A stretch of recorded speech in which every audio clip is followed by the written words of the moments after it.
వస్తున్నాయట. మామునూరు విమానాశ్రయానికి కేంద్రం green signal ఇచ్చింది. ఇది మంచి విషయంగా మనం చెప్పొచ్చు. మామునూరులోని పాత విమానాశ్రయ రన్వే ఇది. మామునూరు విమానాశ్రయానికి పచ్చ జెండా, దస్త్రంపై కేంద్ర మంత్రి రామ్మోహన్ నాయుడు సంతకం. ఈ ఏడాది నుంచే విమానాల సందడి. చురుగ్గా 253 ఎకరాల భూసేకరణ జరుగుతున్నది. సో ఉన్న భూమి దానికి ఇంకా అదనంగా ఒక 253 ఎకరాల సేకరణ జరుగుతున్నది. సో అంతా కంప్లీట్ అయిపోతే వరంగల్ నుంచి కూడా విమానాలు గాల్లోకి ఎగురుతాయి అన్నట్టు. వరంగల్ జిల్లా మామునూరు వద్ద కొత్త బ్రౌన్ఫీల్డ్ ఎయిర్పోర్ట్ నిర్మాణానికి కేంద్ర పౌర విమానయాన శాఖ మంత్రి కె రామ్మోహన్ నాయుడు పచ్చజెండా ఊపారు.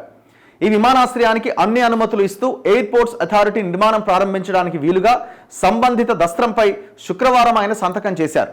మరో 253 ఎకరాల భూమిని రాష్ట్ర ప్రభుత్వం సేకరించి ఇస్తే కొత్త విమానాశ్రయ నిర్మాణం మొదలు పెడతామని కేంద్ర మంత్రి ప్రకటించారు. శంషాబాద్ ఎయిర్పోర్ట్కు 150 కిలోమీటర్ల దూరంలో మరో విమానాశ్రయం రాకూడదని ఇప్పటివరకు ఉన్న షరతుపైన జిఎంఆర్ సంస్థను ఒప్పించి మార్గం సుగమం చేసినట్లు రామ్మోహన్ నాయుడు తెలిపారు. అంటే ఆనాడు వాళ్ళు శంషాబాద్ ఎయిర్పోర్ట్ కట్టినప్పుడు కండిషన్ ఏంటంటే 150 కిలోమీటర్స్ రేడియస్లో ఎక్కడ అంటే శంషాబాద్ నుంచి 150 కిలోమీటర్స్ పెట్టొద్దన్నది ఒక నిబంధన. సో దాన్ని ఒప్పించి మేము ఈ విమానానికి ఈ ఎయిర్పోర్ట్ పర్మిషన్ తీసుకొచ్చినాం అంటున్నారు. తాను పౌర విమానయాన శాఖ మంత్రిగా ఉండగా దీనికి అనుమతులు ఇవ్వడంపై ఆయన సంతోషం వ్యక్తం చేశారు.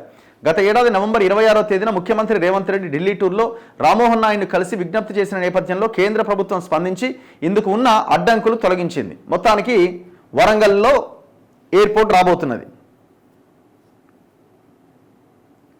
మామునూరులో ఎయిర్పోర్ట్ నిర్మాణానికి మొత్తం 949 ఎకరాల భూమి కావాలి. ఇప్పటికే 696 ఎకరాల భూమి అందుబాటులో ఉన్నది.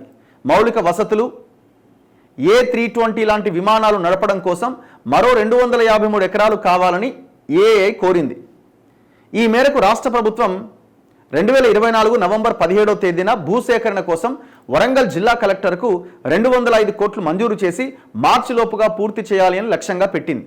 దీంతో 223 మంది రైతులకు చెందిన 253 ఎకరాల భూమిని సేకరించే ప్రక్రియ చురుగ్గా సాగుతోంది. ఇక ఎయిర్పోర్ట్ గతంలో ఉన్నది, మరి ఇది ఎక్కడిది అంటే దాని నేపథ్యం ఏంటి? 1930లో నిజాం నవాబు మీర్ ఉస్మాన్ అలీ ఖాన్ ప్రారంభించిన మామునూరు ఎయిర్పోర్ట్ 1981 వరకు సేవలు అందించింది. కాగజ్ నగర్లో ఉన్న పేపర్ పరిశ్రమ, వరంగల్లోని అజంజాహి మిల్స్ ప్రయోజనాల కోసం అప్పట్లో దీన్ని నిర్మించారు. కాలక్రమంలో దీని ప్రభ కనుమరుగైంది. శంషాబాద్ విమానాశ్రయం తర్వాత తెలంగాణలో మరో ఎయిర్పోర్ట్ రాలే. 2020 డిసెంబర్లో అప్పటి ముఖ్యమంత్రి కేసీఆర్ నాటి పౌర విమానయాన శాఖ మంత్రి హర్దీప్ సింగ్ పురీని కలిసి రాష్ట్రానికి 6 ఎయిర్పోర్ట్లు మంజూరు చేయాలి అని కోరారు. అనంతరం రాష్ట్ర ప్రభుత్వం ప్రతిపాదించిన 6 ప్రాంతాల్లో సాధ్యాసాధ్యాలపైన ఎయిర్పోర్ట్ అథారిటీ ఆఫ్ ఇండియా అధ్యయనం చేసింది. వాటిలో వరంగల్, ఆదిలాబాద్, నిజామాబాద్ జిల్లా జక్రాన్పల్లిలో విమానాశ్రయాల నిర్మాణం సాంకేతికంగా సాధ్యమే అని ఒక నివేదిక ఇచ్చింది. బీఆర్ఎస్ హయాంలో 2023 జూలై 31వ తేదీన రాష్ట్ర మంత్రివర్గం మామునూరులో కొత్త ఎయిర్పోర్ట్ అభివృద్ధి ప్రతిపాదనకు ఆమోదముద్ర వేసింది. ఆ ఏడాది డిసెంబర్లో అధికారంలోకి వచ్చిన కాంగ్రెస్ ఈ అంశంపై కేంద్రానికి పలు దఫాలు విజ్ఞప్తి చేయడంతో ఎట్టకేలకు ఆమోదం లభించింది. మామునూరు ఎయిర్పోర్ట్కు లాభదాయకత ఉంటుందని కేంద్రం భావిస్తోంది. ఇప్పుడు నిన్ననే మనం చూసినాం కదా, దాదాపు అన్ని ఎయిర్పోర్ట్స్ చూస్తే ఇప్పుడు శంషాబాద్ ఎయిర్పోర్ట్కి 1,00,000 మంది ఎవ్రీడే ప్రయాణం చేస్తున్నారట. ఆల్మోస్ట్ 1,00,000, ఇంకొక 2-3 నెలలు అయితే 1,00,000 దాటుతుంది.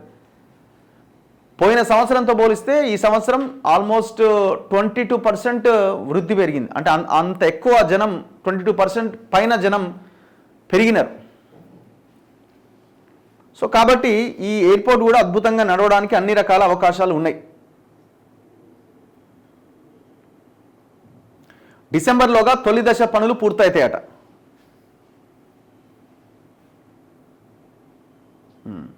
అండ్ ఈ 150 కిలోమీటర్ల నిబంధన ఏదైతే ఉందో, శంషాబాద్ ఎయిర్పోర్ట్ నుంచి 150 కిలోమీటర్ల రేడియస్లో ఇంకొక ఎయిర్పోర్ట్ ఉండొద్దన్నది నిబంధన. సో దాన్ని ఎవరైనా జిఎంఆర్ వాళ్ళతో మాట్లాడి వాళ్ళని ఒప్పించి ఈ వరంగల్ ఎయిర్పోర్ట్ని తీసుకొస్తున్నారనమాట.